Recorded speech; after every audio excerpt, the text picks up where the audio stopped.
Have you ever heard of an attachment style? Now look, if you haven't, I need for you to continue watching this video so you can determine what yours is and how it can impact any of your relationships. And I'm not just talking about the romantic ones.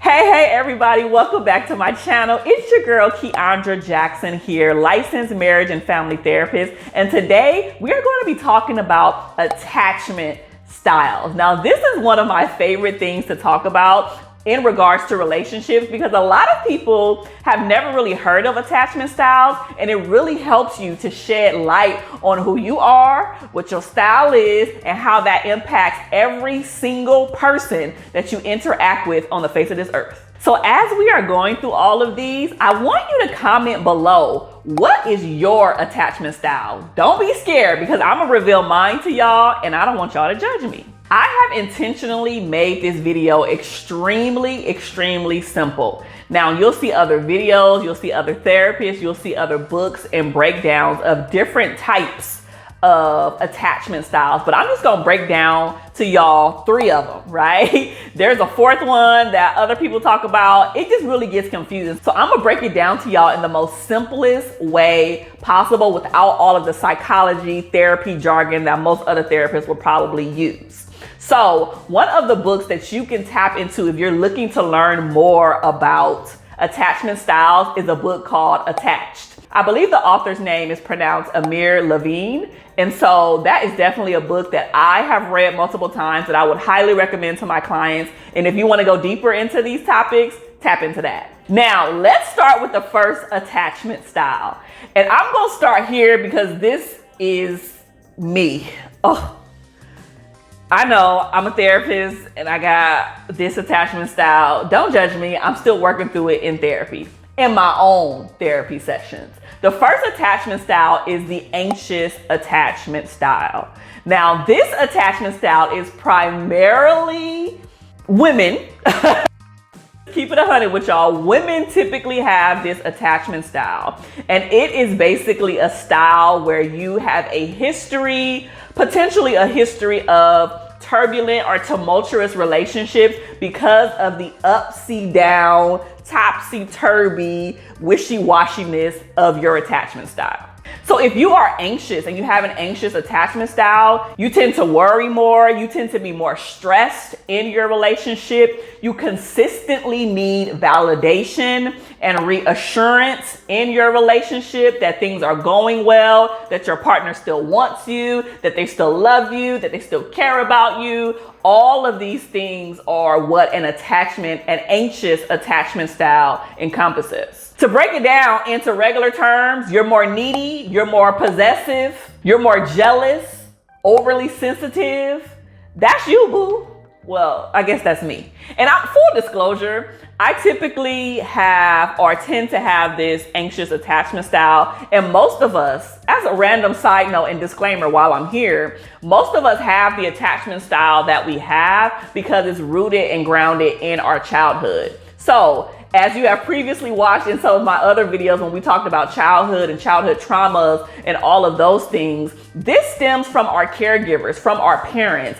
And typically your attachment style is pretty set in stone in a sense. Now, I'm not saying you can't change it and grow and evolve and shift into a healthier style, but most people never really do the work to get there. And I'm one of the people who have been doing the work. I know that I tend to have a more anxious attachment style, but over the years and processing and working it out through and in my own therapy session, I am moving to more of a secured attachment style, which we will talk about later because that's the goal and that's where we all trying to get to. So essentially when you have this anxious attachment style, you're really just scared that people are gonna leave you.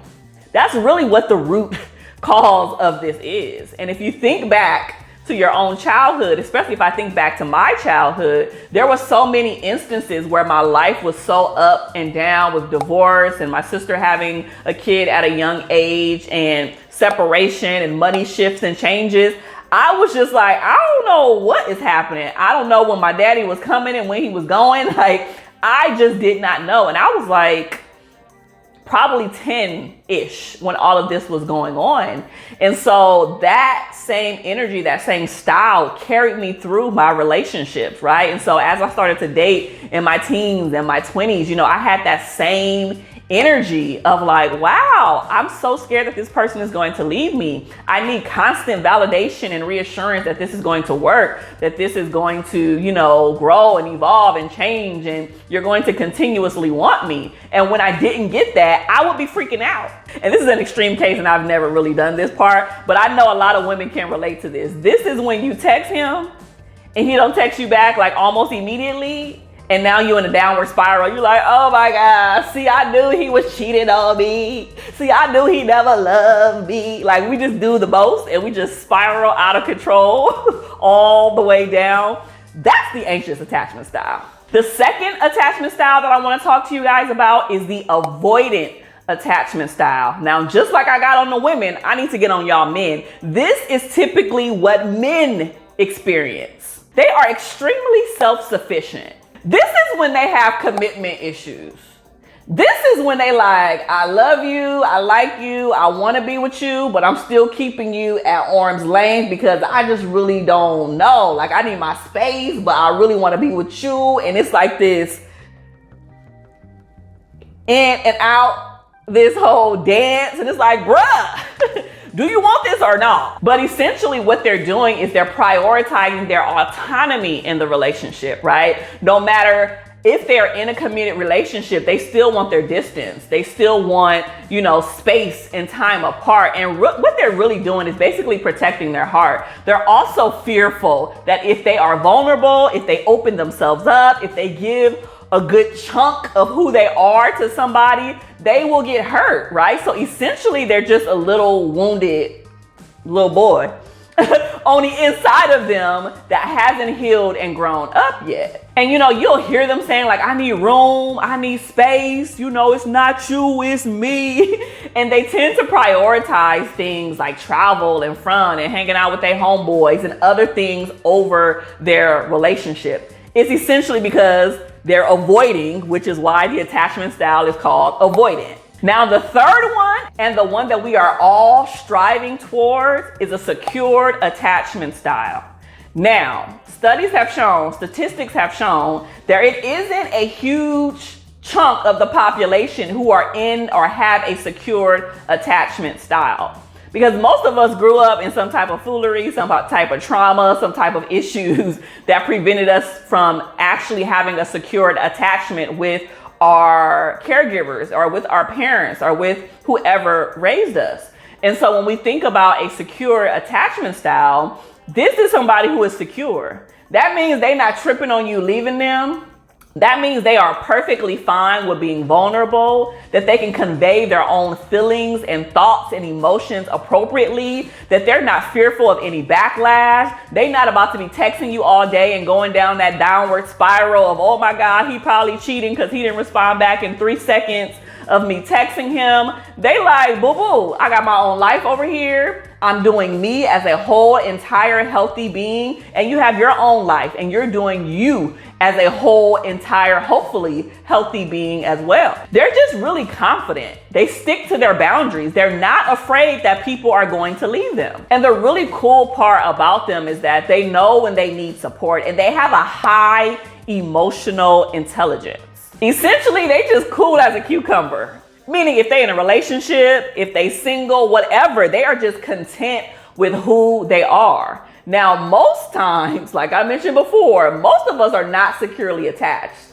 And typically, if you are securely attached, it's very hard to find another securely attached individual. So oftentimes, we'll get in a relationship with someone who has a very different attachment style than us. Not that one is better than the other, but it will be a different attachment style than us. We understand, or we don't understand why we're playing these quote unquote games, but it's because of our attachment style and how we connect and attach to other people. The most profound thing that I have realized in regards to especially romantic relationships is that when you know your attachment style and you know you tend to be more anxious and you're interested in doing the work to be better and do better, you'll notice, you'll have self-awareness, and you'll be able to check yourself. I remember, not to tell you all my business, but I remember being in a semi-long distance relationship, talking, dating situation, which clearly by my face right now, it ended very wrongly and I had to cut it off.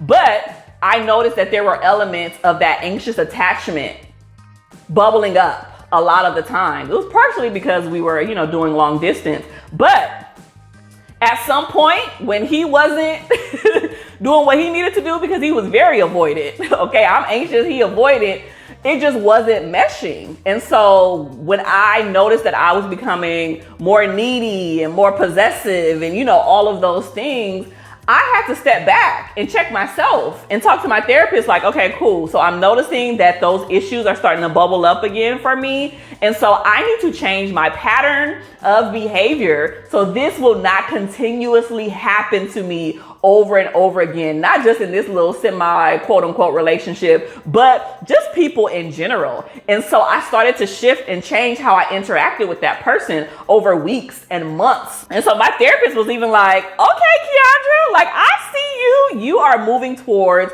a more secured attachment style. And I was like, pat myself on the back. Yes, I'm doing the work, right? And so it's important to do the work. Just because you have an attachment style, one that you may or may not agree with or like, that doesn't mean that you have to stay there forever. It's about owning it. It's about knowing yours. It's about knowing your partner and understanding why we do the things that we do and understanding that you ain't got to stay where you're at, but you can grow, evolve, change, and shift to become a more healthier, secured, attached individual. And to even break it down a little bit further, this isn't just for romantic relationships.